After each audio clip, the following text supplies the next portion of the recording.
Wala sa talent yan. Nasa sipag yan. Sa ating buhay, marami tayong kilala na mga tao na magaling naman. Grabe ang talent.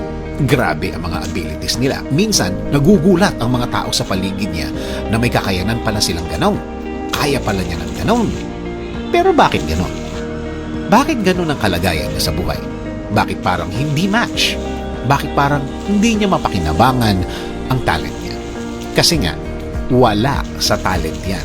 Nasa sipag at attitude yan. May mga taong kahit ilang beses mo nang binigyan ng chance, nabigyan ng chance ng buhay, bakit parang hindi umaangat? Parang hindi nagle-level up.